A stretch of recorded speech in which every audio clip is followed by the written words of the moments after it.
Selamat pagi. Shalom. Sekali lagi, shalom. Apa kabar Bapak Ibu Saudara yang terkasih di dalam Yesus Kristus? Pastinya luar biasa ya. Pertolongan dan penyertaan Tuhan selalu luar biasa dalam kehidupan kita. Haleluya.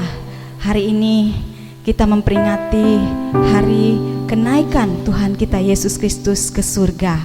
Di dalam Kisah Para Rasul 1 ayat yang ke-8, Tuhan Yesus berkata, "Tetapi kamu akan menerima kuasa kalau Roh Kudus turun ke atas kamu, dan kamu akan menjadi saksiku di Yerusalem dan di seluruh Yudea dan Samaria dan sampai ke ujung bumi." Sesuai dengan firman Tuhan yang tadi dibacakan, mari kita menjadi saksi Tuhan dimanapun kita berada. Kita sebagai ibu rumah tangga, kita sebagai mahasiswa, pelajar, apapun yang kita lakukan dan kerjakan, kita mau melakukannya itu seperti untuk Tuhan, untuk kemuliaan Tuhan. Haleluya. Semajak kita semua untuk siapkan hati kita di hadapan Tuhan. Kita mau bersungguh-sungguh masuk ke dalam hadirat Allah. Kita akan berdoa.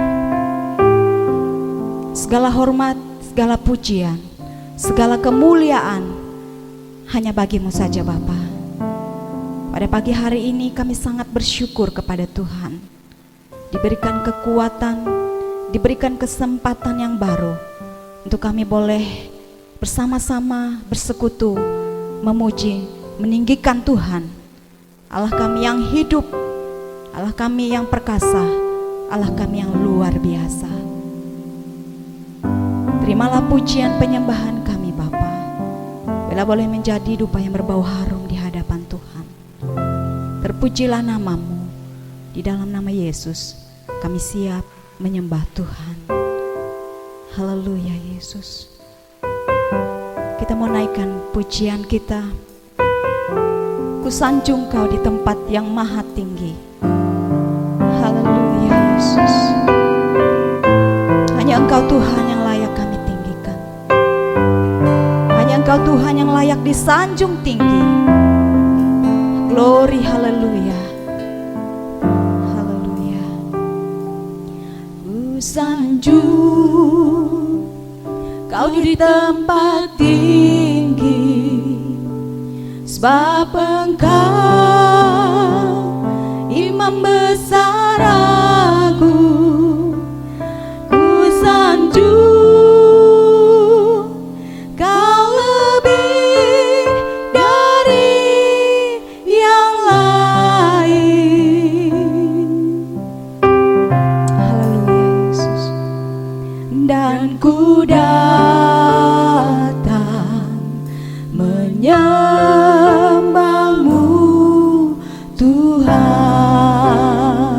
Lebih sungguh kita mau katakan, kusanjung kau di tempat tinggi. Kusanjung kau di tempat tinggi, sebab Engkau Imam besar agung. Kusanjung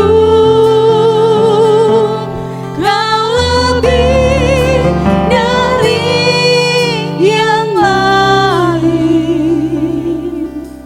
Haleluya. Dan ku datang menyembahmu Tuhan.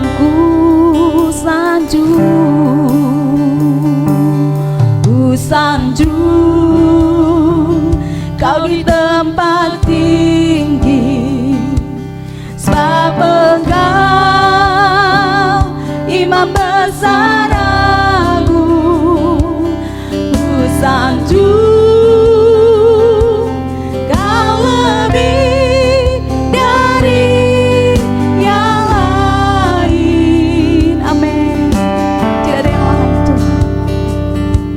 Dan ku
kasih Tuhan. Kita siapkan hati untuk dengar firman Tuhan. Saya serahkan mimbar ini kepada Bapak Gembala.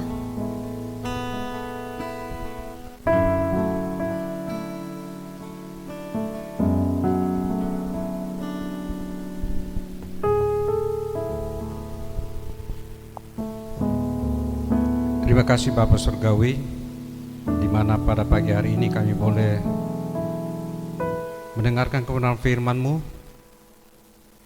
dan kiranya firman-Mu ini tinggal dalam kehidupan kami, menjadi pedoman di dalam kehidupan kami Tuhan. Biarlah kiranya Roh Kudus-Mu mencerahkan hati kami, pikiran kami, supaya kami boleh mengerti kebenaran firman-Mu, karena Engkau telah melakukan perkara-perkara besar, melakukan karya keselamatan, dan karya-Mu sudah selesai, sudah sempurna. Biarlah kiranya Tuhan menolong kami. Apa yang Tuhan sudah tugaskan buat kami, biarlah Roh Kudus-Mu yang akan menolong kami, sehingga kami boleh melakukan amanat agung di bumi ini. Kami boleh menjadi berkat buat sesama kami, buat keluarga kami, buat tetangga kami, atau orang-orang di sekitar kami yang membutuhkan keselamatan. Pakai hidup kami Tuhan. Terpujilah Engkau. Dalam nama Yesus kami berdoa. Amin. Shalom Bapak Ibu kasih dalam Tuhan. Sebelum kita mendengarkan firman Tuhan, mari kita berdoa. Terima kasih Bapak Surgawi, di mana pada pagi hari ini kami boleh diberikan kesempatan untuk beribadah kepadamu di rumah kami masing-masing, dan kami percaya hadirat-Mu ada di tengah-tengah kami. Kami rindu mendengarkan kebenaran firman-Mu. Kiranya puji-pujian yang telah kami naikkan ke depan hadirat-Mu boleh menjadi dupa yang berbau harum di hadapan Tuhan. Dan biarlah kiranya Roh Kudus yang akan memeteraikan firman-Mu ini, mengurapi firman-Mu ini, sehingga kami boleh mengerti kebenaran firman-Mu yang disampaikan oleh hamba-Mu.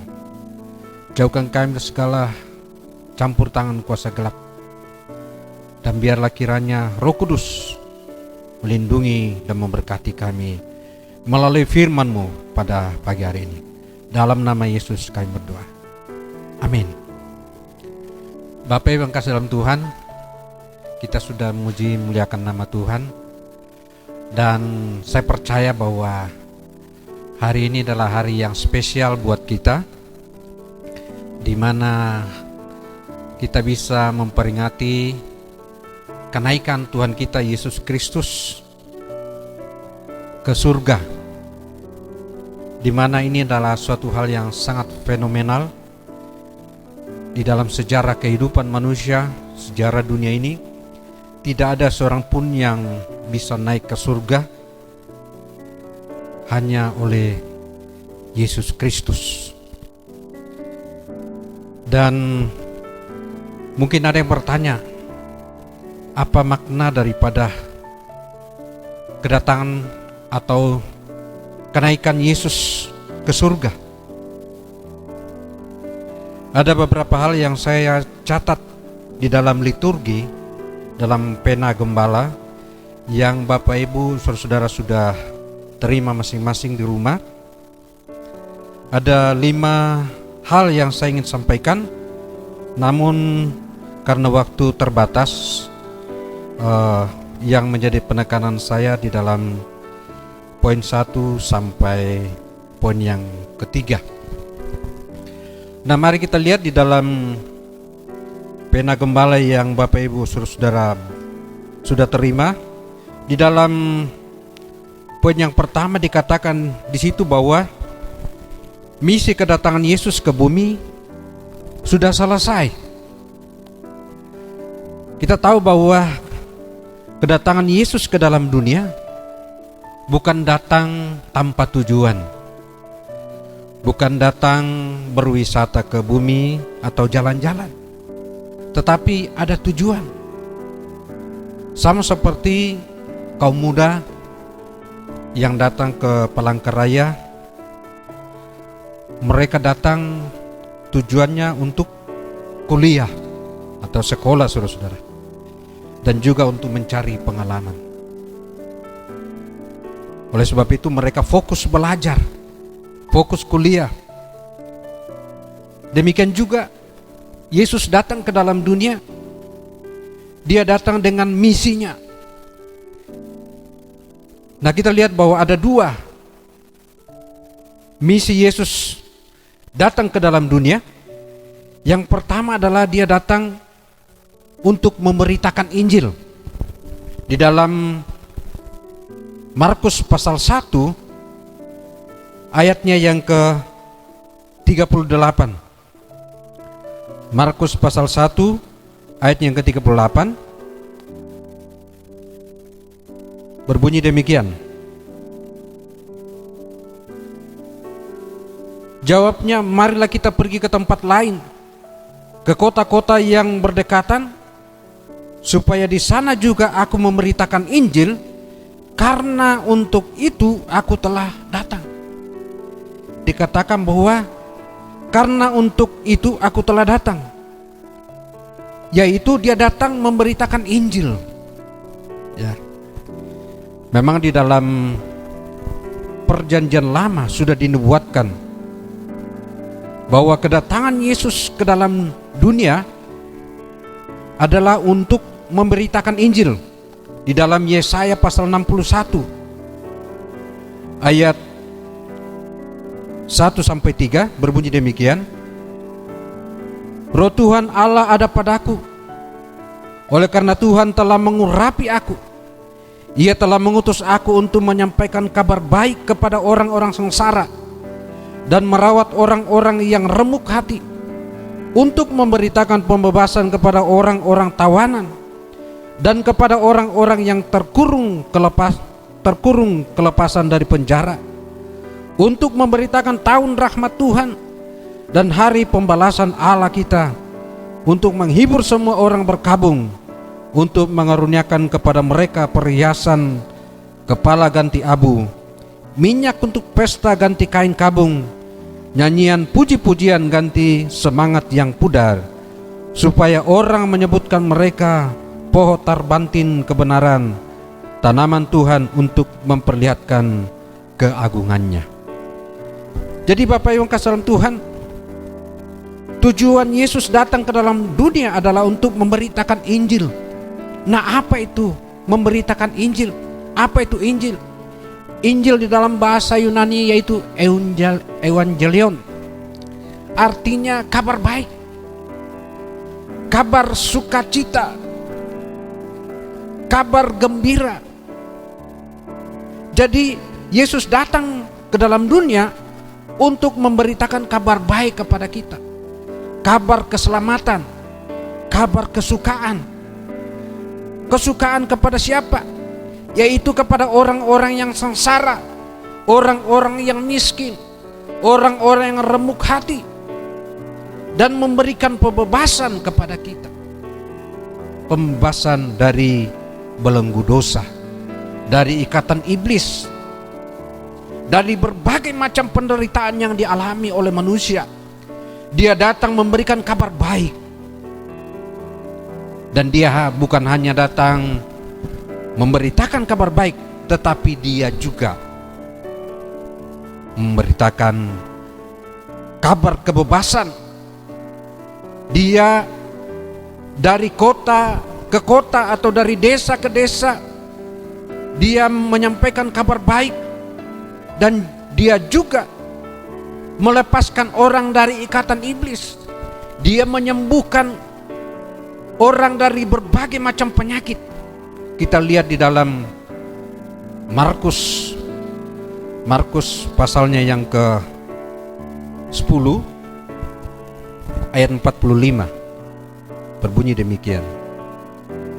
Karena Anak Manusia juga datang bukan untuk dilayani, melainkan untuk melayani dan untuk memberikan nyawanya menjadi tebusan bagi banyak orang. Ya. Jadi dia datang untuk melayani, bukan dilayani.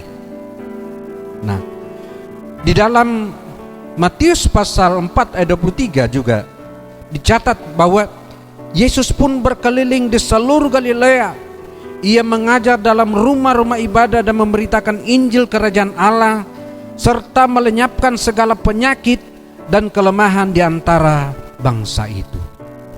Jadi dia bukan hanya memberitakan kabar baik, tetapi dia juga melenyapkan berbagai macam penyakit.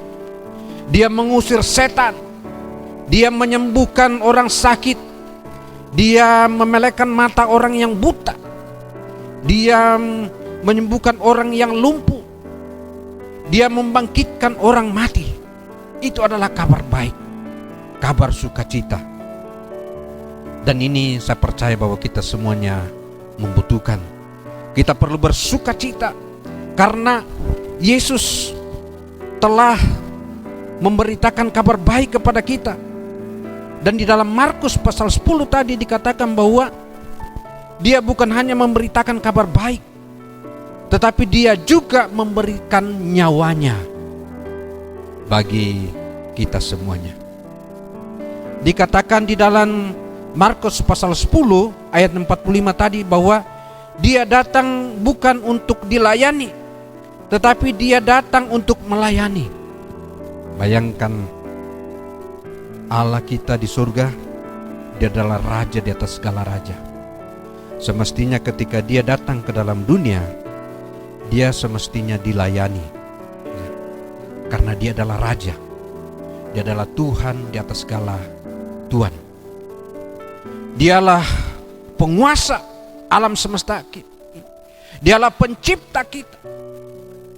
Dia semestinya dia layak dilayani. Namun dikatakan bahwa dia datang melayani. Dia datang seperti hamba, dan dia menderita. Dia menanggung segala penderitaan kita. Dia menghadapi semua pencobaan yang kita hadapi. Bahkan dia menyerahkan nyawanya untuk saudara dan saya. Dan dikatakan bahwa tugasnya atau misinya yaitu memberitakan Injil dan menyerahkan nyawanya buat kita semuanya sudah selesai. Kita lihat di dalam Yohanes, Injil Yohanes pasal 17. Injil Yohanes pasal 17, bahwa dia telah melakukan tugasnya dengan baik. Yohanes pasal 17 ayat 4 berbunyi demikian: Aku telah mempermuliakan engkau di bumi dengan jalan menyelesaikan pekerjaan yang engkau berikan kepadaku untuk melakukannya. Yesus berkata bahwa dengan jalan menyelesaikan pekerjaan. Apa yang dia selesaikan? Yaitu dia memberitakan Injil, dan dia menyerahkan nyawanya untuk kita semuanya. Ya. Jadi Bapak Ibu yang kasih dalam Tuhan, luar biasa. Apa yang dia lakukan sudah selesai dengan sempurna. Itu sebabnya Injil Yohanes mencatat waktu Yesus mati di atas kayu salib. Di dalam Yohanes pasal 19 ayat yang ke-30 berbunyi demikian: Sesudah Yesus meminum anggur asam itu, berkatalah ia, sudah selesai. Lalu ia menundukkan kepalanya dan menyerahkan nyawanya. Dikatakan di situ bahwa sudah selesai. Di dalam bahasa Yunani memakai kata tetelestai, artinya sudah sempurna, sudah selesai. Ya. Apa yang sudah selesai? Yaitu misinya sudah selesai. Dia memberitakan Injil, dan dia juga menyerahkan nyawanya dengan sempurna, saudara-saudara, ya, tanpa cacat celah. Jadi tetelestai artinya sempurna, sudah lengkap, tidak ada cacat celanya. Makanya di dalam terjemahan New English Version katakan bahwa it is completed, artinya sudah lengkap, sudah sempurna. Jadi karya keselamatan yang Yesus lakukan di atas kayu salib sudah sempurna, tidak perlu lagi ditambah-tambah. Ya. Ada orang mengatakan bahwa kalau kamu mau selamat, kamu harus berbuat baik. Karena kalau kamu tidak berbuat baik, maka kamu tidak selamat. Tidak, saudara-saudara. Keselamatan itu adalah karya Allah. Keselamatan itu bukan karya manusia. Makanya tidak perlu lagi campur tangan manusia di situ. Karena Yesus sudah melakukannya dengan sempurna. Di mana? Yaitu ketika dia menyerahkan nyawanya di atas kayu salib. Sudah sempurna. Tidak perlu lagi ditambah dengan sunat, atau tidak perlu lagi dengan pengorbanan domba atau lembu sama seperti yang dilakukan oleh orang Israel dalam perjanjian lama. Tidak. Semuanya sudah sempurna. Oleh karena itu Paulus katakan di dalam Efesus pasal 2 ayatnya ke-8 dan 9 berkata demikian, sebab karena kasih karunia kamu diselamatkan oleh iman, itu bukan hasil usahamu, tetapi pemberian Allah. Itu bukan hasil pekerjaanmu. Jangan ada orang yang memegahkan diri. Jadi keselamatan itu bukan hasil usaha manusia, bukan karya manusia, tetapi karya Yesus Kristus. Jadi Yesus naik ke surga. Kenapa? Karena misinya sudah selesai, misinya sudah sempurna. Itu sebabnya dia kembali ke surga. Nah, sekarang saya masuk dalam poin yang kedua. Ketika Yesus akan naik ke surga, dia memberikan amanat agung kepada murid-muridnya di dalam Matius pasalnya yang ke-28. Sebelum Yesus terangkat ke surga, dia memberikan amanat agung kepada murid-muridnya di dalam Matius pasal 28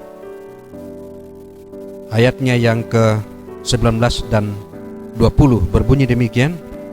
Karena itu pergilah, jadikanlah semua bangsa muridku, dan baptislah mereka dalam nama Bapa dan Anak dan Roh Kudus, dan ajarlah mereka melakukan segala sesuatu yang telah kuperintahkan kepadamu, dan ketahuilah aku menyertai kamu senantiasa sampai kepada akhir zaman. Nah, ini adalah amanat agung daripada Yesus kepada murid-muridnya. Bukan hanya kepada murid-muridnya saja, kepada setiap orang yang percaya kepada dia. Mungkin ada yang berkata bahwa amanat agung ini hanya kepada hamba Tuhan, hanya kepada pendeta, hanya kepada gembala sidang, hanya kepada anak-anak sekolah Alkitab. Tidak. Amanat agung ini ditujukan kepada seluruh gereja. Dan siapa gereja itu? Gereja adalah saudara dan saya. Diberikan perintah agung supaya memberitakan Injil sama seperti yang diberitakan oleh Yesus Kristus. Karena karya keselamatan ini sudah dilaksanakan oleh Yesus Kristus. Ya. Paulus katakan dalam surat Roma, dalam Roma pasal 1, dia katakan bahwa Injil itu adalah kekuatan Allah. Roma pasal 1 ayat 16 berbunyi demikian.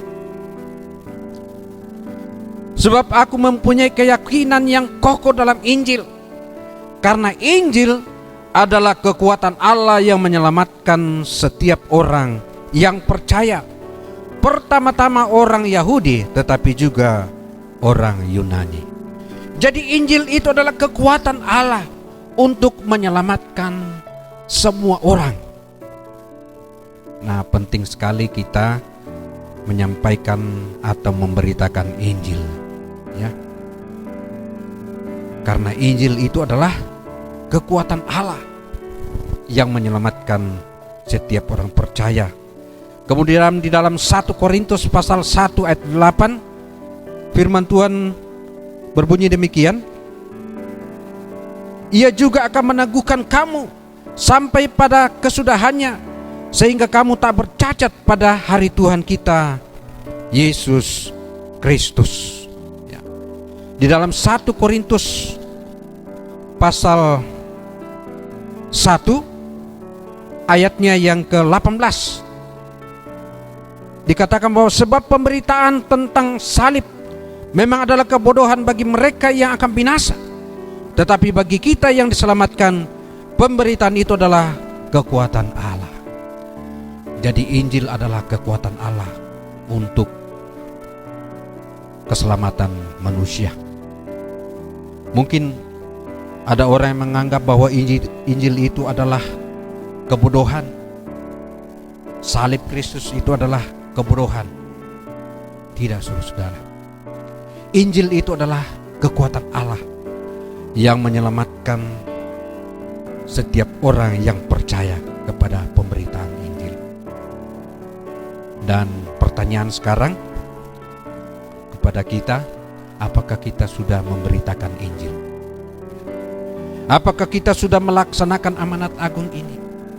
Sudah berapa jiwa yang kita bawa kepada Tuhan? Sudah berapa jiwa-jiwa yang kita menangkan bagi Tuhan? Apakah kita sudah melakukan pemberitaan Injil? Atau apakah kita malu bersaksi karena Kristus? Paulus katakan bahwa dia tidak malu bersaksi tentang Kristus. Dia tidak malu menderita oleh karena Kristus. Ya, di dalam 1 Timotius, di dalam 2 Timotius pasal 1 ayat 12. Dalam 2 Timotius pasal 1 ayat 12 berbunyi demikian, itulah sebabnya aku menderita semuanya ini, tetapi aku tidak malu, karena aku tahu kepada siapa aku percaya, dan aku yakin bahwa Dia berkuasa memeliharakan apa yang telah dipercayakannya kepadaku hingga pada hari Tuhan.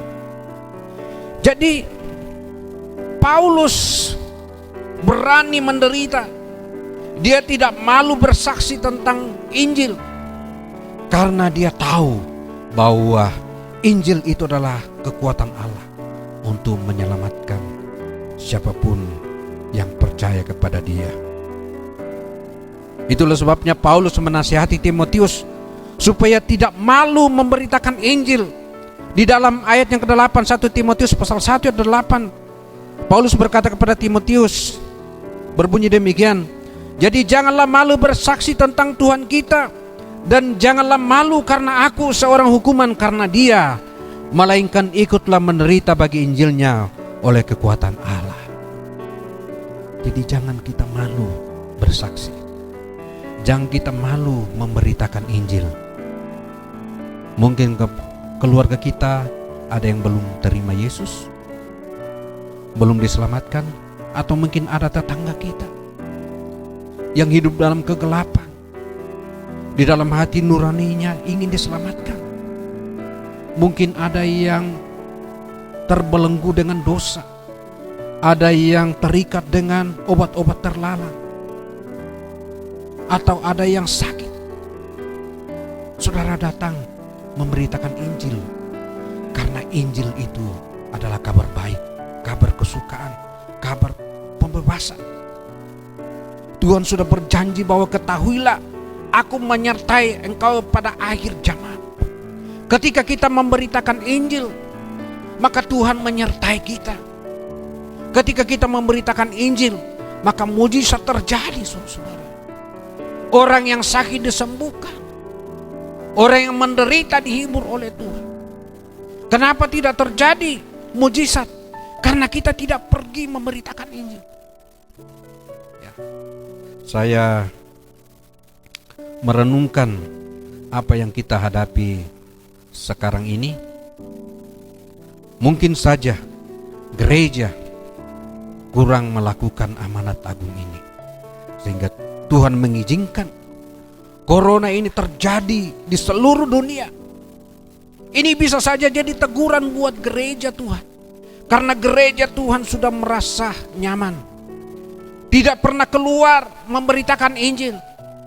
Mereka hanya fokus ke dalam.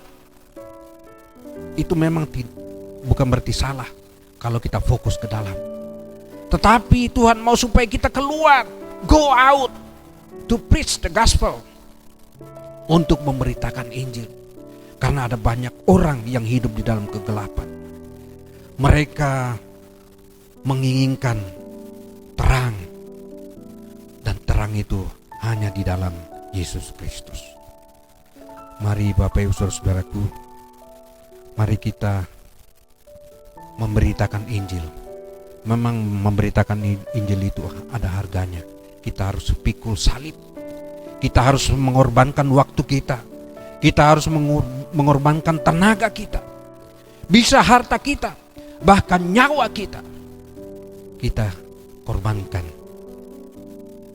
Tetapi saya percaya bahwa ketika kita keluar memberitakan Injil, Tuhan menyertai kita. Poin yang ketiga, yaitu mengapa Yesus terangkat ke surga. Karena kalau Yesus tidak naik ke surga, maka Roh Kudus itu tidak dicurahkan buat kita. Itulah sebabnya Yesus berkata di dalam Yohanes pasal 16, Injil Yohanes pasal 16 ayatnya yang ke-7, Yesus berkata demikian, namun benar yang kukatakan ini kepadamu adalah lebih berguna bagi kamu jika aku pergi. Sebab jikalau aku tidak pergi, penghibur itu tidak akan datang kepadamu. Tetapi jikalau aku pergi, aku akan mengutus dia kepadamu. Kita tahu bahwa Allah yang kita sembah adalah Allah Trinitas, Allah Tritunggal, Allah Bapa, Allah Anak, dan Allah Roh Kudus. Allah Anak sudah menyelesaikan tugasnya dengan sempurna. Kini waktunya Allah Roh Kudus melanjutkan karya keselamatan buat seluruh umat manusia. Tetapi Roh Kudus ingin memakai kita supaya kita pergi memberitakan Injil. Itulah sebabnya sebelum Yesus terangkat ke surga, Yesus mengatakan kepada murid-muridnya bahwa tinggallah di Yerusalem sampai janji Bapa itu digenapi. Di dalam kisah para rasul pasal 1, dalam kisah para rasul pasal 1 ayat 4 sampai 5 berbunyi demikian. Pada suatu hari ketika ia makan bersama-sama dengan mereka, ia melarang mereka meninggalkan Yerusalem dan dan menyuruh mereka tinggal di situ menantikan janji Bapa. Yang demikian katanya, telah kamu dengar daripadaku, sebab Yohanes membaptis dengan air, tetapi tidak lama lagi kamu akan dibaptis dengan Roh Kudus. Jadi Yesus melarang murid-muridnya meninggalkan Yerusalem, supaya ketika mereka tinggal di Yerusalem, mereka akan menerima janji Bapa. Janji Bapa yaitu pencurahan Roh Kudus. Mengapa mereka harus menantikan pencurahan Roh Kudus? Karena Roh Kudus itu sangat penting. Roh Kudus itu sangat berperan di dalam pemberitaan Injil. Melalui Roh Kuduslah, maka ketika Petrus dibaptis oleh Roh Kudus, sekali Petrus berkhotbah, 3.000 orang bertobat. Jadi peranan Roh Kudus itu sangat penting. Bukan hanya menuntun kita dalam seluruh kebenaran, tetapi Roh Kudus juga memberdayakan setiap orang percaya di dalam pemberitaan Injil. Ya. Jadi Bapak yang kasih dalam Tuhan, Roh Kudus itu sangat penting. Dan inilah di dalam beberapa hari ke depan kita akan mendengarkan khotbah-khotbah tentang Roh Kudus sebagaimana yang biasa kita lakukan dalam tahun-tahun sebelumnya. Kita mengadakan 10 hari doa bersama di gereja. Namun karena situasi kondisi saat ini tidak memungkinkan buat kita berkumpul di gereja, maka kita akan berdoa di rumah kita masing-masing. Selama 10 hari hamba Tuhan akan berbicara tentang Roh Kudus, pentingnya Roh Kudus bagi orang-orang percaya. Oleh karena itu, Bapak Ibu yang kekasih dalam Tuhan, berdoa, bukalah hatimu, minta kepada Tuhan, minta kepada Bapa di surga, supaya Tuhan mencurahkan Roh Kudus kepada Bapak Ibu. Karena Roh Kudus itu bisa dicurahkan. Allah yang kita sembah itu adalah Allah yang pengasih dan pemurah. Dia mencurahkan kepada siapa saja yang datang meminta kepadanya. Dan Allah sangat senang memberkati kita semuanya. Oleh karena itu, persiapkan hatimu untuk menerima Roh Kudus. Kami akan berdoa di gereja supaya Bapak Ibu menerima pencurahan Roh Kudus. Dan ketika Roh Kudus dicurahkan buat saudara, saudara akan menerima karunia-karunia Roh Kudus. Di dalam poin yang keempat dikatakan bahwa alasan Yesus naik ke surga karena Yesus adalah Tuhan. Ya. Yesus naik ke surga melawan hukum alam ini. Ya. Dia terangkat ke surga. Itu membuktikan bahwa dia bukan manusia sembarangan. Ya. Dia adalah Tuhan. Di dalam Injil Yohanes pasal 3 ayatnya yang ke-13 berbunyi demikian, tidak ada seorang pun yang telah naik ke surga selain daripada dia yang telah turun dari surga, yaitu Anak Manusia. Ya.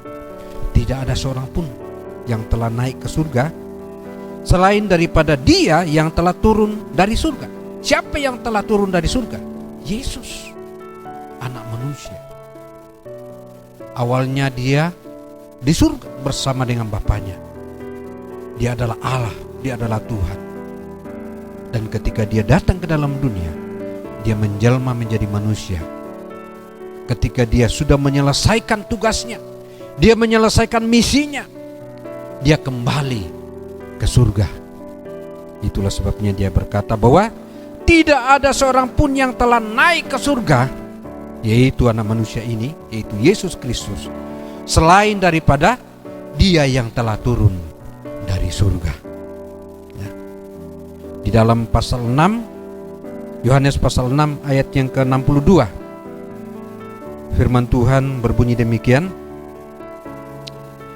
dan bagaimanakah jikalau kamu melihat Anak Manusia naik ke tempat di mana ia sebelumnya berada. Ya, lebih jelas lagi bahwa Yesus berada di surga sebelumnya. Sebelum Yesus turun ke bumi ini, dia berada di surga. Dan ketika dia sudah menyelesaikan tugasnya dengan sempurna, dia kembali ke surga. Dia naik ke surga, dia terangkat ke surga dengan kuasanya. Itu membuktikan bahwa Yesus adalah Tuhan, Yesus adalah Allah.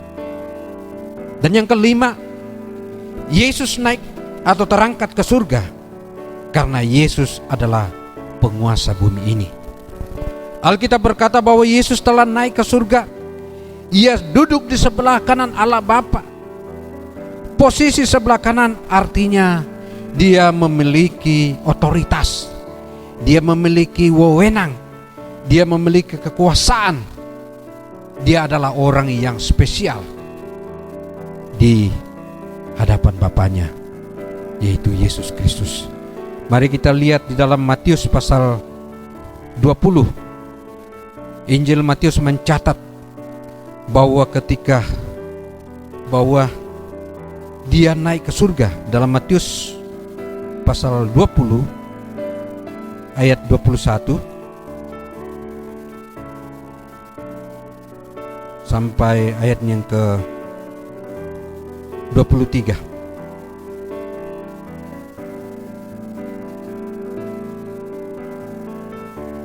Yesus menjawab mereka, "Aku berkata kepadamu, sesungguhnya jika kamu percaya dan tidak bimbang, kamu bukan saja akan dapat berbuat apa yang telah kuperbuat dengan pohon itu, tetapi juga jikalau kamu berkata kepada gunung ini, beranjaklah dan tercampaklah ke dalam laut, hal itu akan terjadi." Ya, mungkin di dalam Injil Markus pasal 10, Injil Markus pasal 10 ayatnya yang ke 40 berbunyi demikian, "Tetapi hal duduk di sebelah kananku atau di sebelah kiriku, aku tidak berhak memberikannya. Itu akan diberikan kepada orang-orang bagi siapa telah disediakan." Jadi hal duduk di sebelah kanan Allah Bapa itu adalah hak dari Allah Bapa. Itu adalah orang-orang, adalah satu oknum yang berkenan di hadapan Bapaknya. Orang yang spesial, orang yang punya otoritas, yang punya wewenang. Dan yang punya wewenang, yang punya otoritas adalah anak manusia atau Allah anak sendiri. Jadi Bapak yang kekasih dalam Tuhan, ketika Yesus naik ke surga, Ia memerintah bersama dengan Bapa di surga, dan Dia adalah penguasa atas bumi ini. Dia menguasai seluruh alam semesta ini. Karena Dia yang ciptakan, maka Dia yang diberikan wewenang oleh Bapaknya untuk menguasai alam semesta ini. Seluruh dunia ini ada dalam kuasa Allah Anak, yaitu Yesus Kristus. Dan kita bersyukur bahwa kita memiliki Yesus Kristus. Apa yang dihadapi oleh dunia saat ini, yaitu wabah corona, di mana tidak ada orang pun yang sanggup menghentikan wabah ini. Negara besar pun termasuk Amerika tidak dapat menghentikan. Sekarang kita melihat bahwa puluhan ribu orang meninggal oleh karena virus. Walaupun mereka memiliki persenjataan yang lengkap, memiliki uang yang banyak, kekayaan yang luar biasa. Walaupun mereka negara yang sangat maju dalam segala hal, mereka tidak bisa menghentikan ini kecuali Allah turun tangan sendiri, yaitu Yesus Kristus. Oleh karena itu Bapak yang kekasih dalam Tuhan, mari kita berdoa supaya Yesus Kristus, Allah yang kita sembah itu, turun tangan untuk menghentikan ancaman yang kita hadapi sekarang ini. Ya, saya percaya bahwa setelah wabah corona ini, kita akan memasuki suatu dunia yang baru, era yang baru. Dan bersiap-siaplah kita masuk dalam dunia yang baru yang disebut dengan new normal. Ya, kita berdoa bahwa Yesus Kristus penguasa dunia ini turun tangan untuk menghentikan wabah yang tidak dapat dihentikan oleh manusia ini, dan Tuhan menolong kita.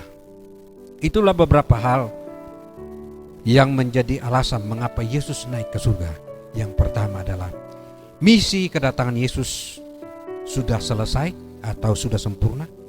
Yang kedua adalah tugas pemberitaan Injil diserahkan kepada gereja, pada Bapak Ibu dan saya. Dan yang ketiga yaitu Roh Kudus diutus ke bumi. Dan yang keempat adalah Yesus adalah Tuhan. Dan yang kelima adalah Yesus adalah penguasa bumi ini. Kiranya Tuhan memberkati kita semuanya. Mari kita berdoa. Terima kasih Bapa yang kami sembah dalam nama Tuhan kami Yesus Kristus. Kami bersyukur bahwa Tuhan sudah menyampaikan firman-Mu ini. Kami mengerti bahwa Engkau naik ke surga karena misi kedatangan Yesus ke dalam dunia sudah selesai dan sudah sempurna. Dan Engkau sudah memberikan amanat agung pada kami. Tuhan, tolong kami, jadikan kami sebagai alat-Mu untuk membawa kabar baik kepada saudara-saudara kami, untuk membawa terang bagi saudara-saudara kami yang hidup dalam kegelapan, membawa pembebasan bagi saudara kami yang hidup dalam kegelapan, dalam keterikatan, dalam belenggu dosa. Dan biarlah kiranya kami semuanya dipakai oleh Tuhan untuk menjadi alat-Mu dan membuktikan bahwa Yesus adalah Tuhan. Roh Kudus memakai kami untuk diberdayakan di dalam pemberitaan Injil. Dan Roh Kudus akan memakai kami semuanya. Yesus Kristus adalah Tuhan dan Juru Selamat kami. Akan campur tangan dalam ancaman dia hadapi oleh seluruh dunia ini, oleh saudara-saudara kami. Dan biarlah kiranya Allah yang kami sembah, di mana hari ini kami memperingati kenaikan Tuhan Yesus Kristus, Engkau akan nyatakan kepada seluruh dunia bahwa Engkau adalah penguasa alam semesta ini, dan Engkau akan menghentikan wabah corona ini. Oleh karena kami berlindung kepada Tuhan, oleh karena Engkau mendengarkan doa-doa umat-Mu, mendengarkan kami semuanya. Terima kasih Bapa. Di dalam nama Yesus kami berdoa. Haleluya. Amin. Tuhan memberkati kita semuanya. Mari kita naikkan pujian Bapakku datang menyembah-Mu.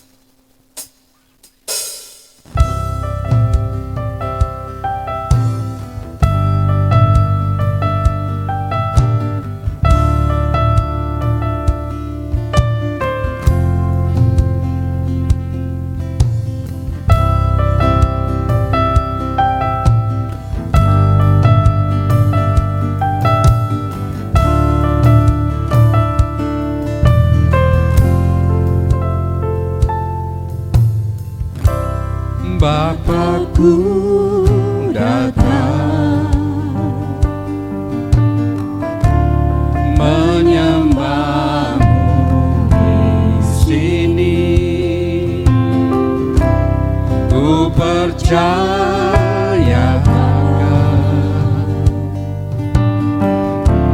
ada bagiku. Tak usah ku takut, sebab Kau sertaku. Tak usah ku bimbang, Kau di dalamku. Tak usah ku cemas, Kau menghiburku. Saat ku lemah, Kau kuatku. Ku nyanyi haleluya,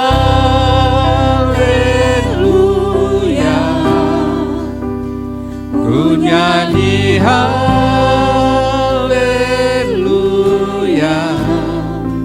Sungguh Kau hebat, ajaib perkasa perbuatan-Mu.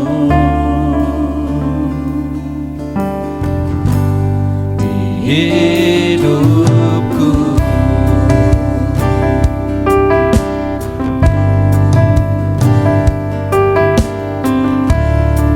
mari Bapak yang kasih dalam Tuhan, siapkan hatimu, kita menyembah Tuhan.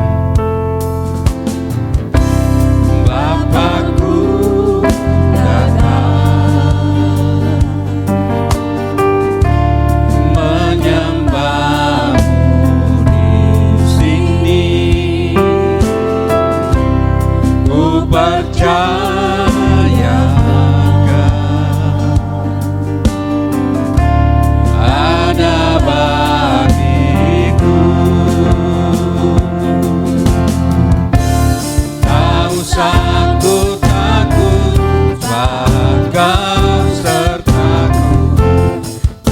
usah ku bimbang, Kau di dalamku.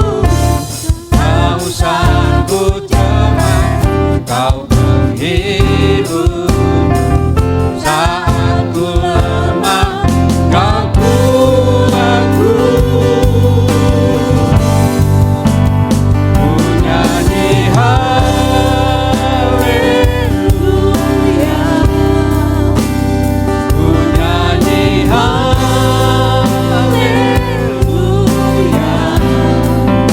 Sungguh Kau hebat, ajaib perkasa perbuatanmu. Ku nyanyi haleluya, ku nyanyi haleluya,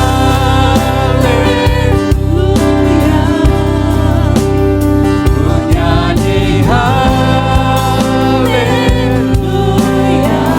Amin. Sungguh Kau hebat, ajaib perkasa perbuatanmu. Ku nyanyi haleluya, ku nyanyi haleluya, ku nyanyi haleluya. Sungguh Kau hebat, ajaib perkasa perbuatanmu di hidupku, di hidupku. Bapak Ibu yang kasih dalam Tuhan, mari kita merenungkan pujian ini, bahwa Allah yang kita sembah adalah Allah yang hebat, yang telah mengalahkan kematian, yang telah bangkit dan naik ke surga, duduk di sebelah kanan Allah Bapa. Ya, sementara berdoa buat kita semuanya, supaya kita senantiasa kuat menghadapi segala macam situasi apapun yang Bapak Ibu Saudara alami. Tidak ada yang tersembunyi bagi Tuhan. Tuhan tahu semuanya, karena Tuhan sudah mengalami segala penderitaan, segala cobaan, segala tantangan yang dihadapi oleh setiap manusia. Tuhan sudah hadapi semuanya. Tuhan sudah kalahkan semuanya, dan Tuhan sudah berikan kemenangan kepada kita semua. Mari Bapak yang kasih dalam Tuhan, datang kepada Tuhan. Jikalau ada di antara saudara sekarang ini sudah merasa lemah, sudah merasa jauh daripada Tuhan, ingat bahwa Tuhan tidak jauh. Tuhan selalu dekat, dan Tuhan mau menolong kita semuanya. Mari buka hatimu, kita ulangi pujian ini. Biarlah kita membuka hati kita, kita menyembah Tuhan. Walaupun kita berada di rumah kita masing-masing, Allah hadir di sana. Allah menyertai kita dan memberkati kita saat ini. Mari kita ulangi pujian ini dengan sungguh-sungguh kita menyembah Tuhan. Katakan, Bapakku datang.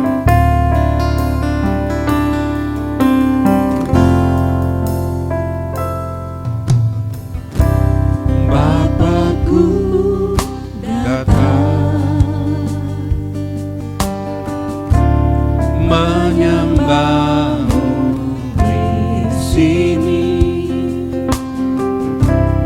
Ku percaya ada bagiku. Tak usah ku takut, sebab Kau sertaku. Tak usah ku bimbang, Kau di dalamku. Tak usah ku cemas, Kau menghibur. Saat ku lemah, Kau kuatku. Ku nyanyi haleluya, ku nyanyi haleluya.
spesial buat kita, di mana kita memperingati hari kemenangan yang Tuhan sudah lakukan buat kita. Hari kemuliaan di mana Yesus dimuliakan. Dia kembali ke surga dan duduk di sebelah kanan Allah Bapa. Dia selalu menyertai kita. Dia selalu berdoa buat saudara dan saya. Tidak ada yang tersembunyi bagi Tuhan. Dia tahu pergumulan kita, Dia tahu kelemahan kita. Apapun yang kita hadapi saat ini, Tuhan tahu. Apabila kita datang dengan sungguh-sungguh kepada Tuhan, menyerahkan pergumulan kita, menyerahkan hati kita kepada Tuhan, percayakan, jangan dengarkan suara bisikan iblis. Biarlah kiranya Roh Kudus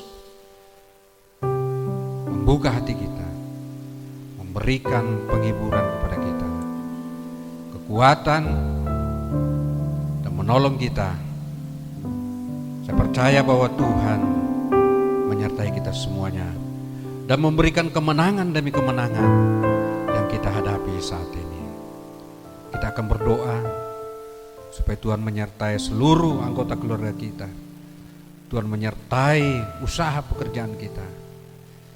Allah kita adalah Allah yang tidak pernah berubah, baik dari dahulu, sekarang, sampai selama-lamanya.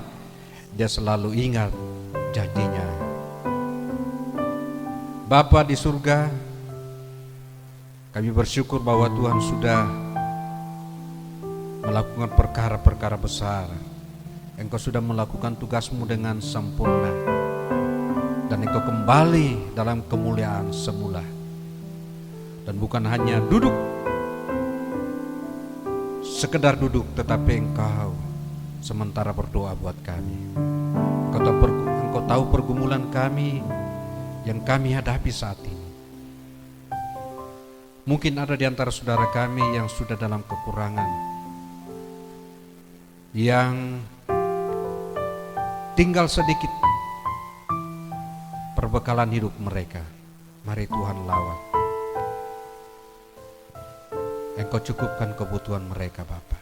Hamba percaya Engkau jauh lebih tahu kondisi kami, dan hamba juga menyerahkan ke dalam tangan Tuhan saudara-saudara kami yang mungkin mengalami kelemahan tubuh.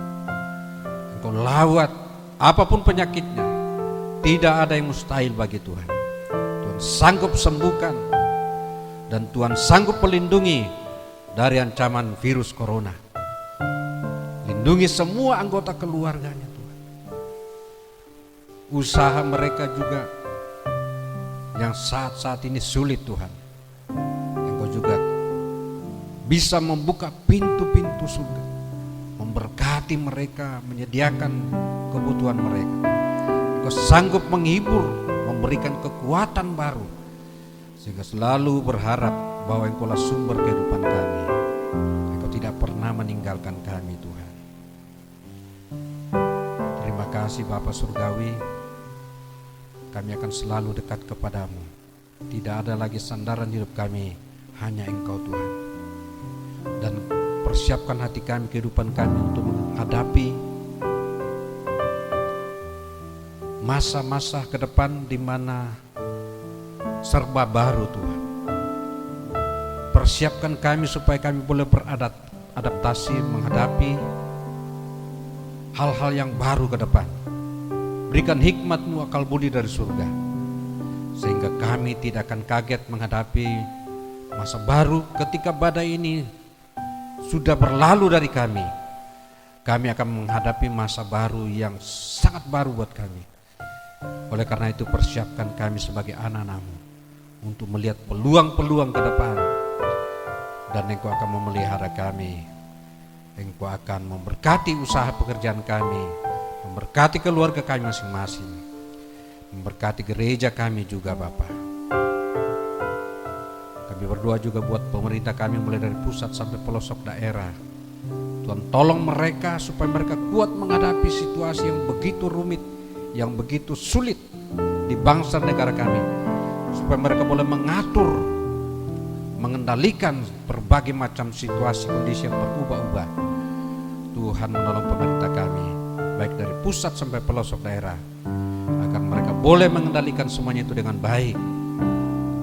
Dan kami percaya Tuhan menolong dan memberkati pemerintah kami, baik juga pemerintah daerah kami, kota kami Palangkaraya juga Tuhan berkati.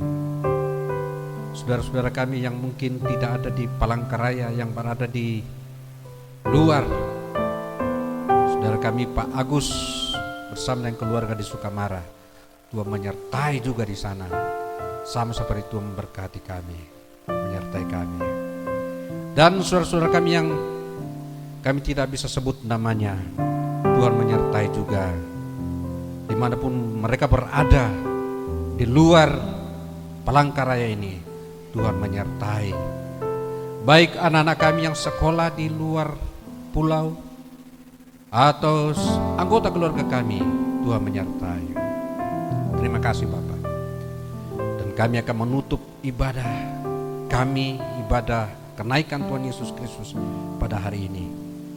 Dan Bapak Ibu yang kasih dalam Tuhan yang ada di rumah masing-masing, angkat datanganmu, bukalah hati dan siaplah menerima berkat daripada Allah Bapa.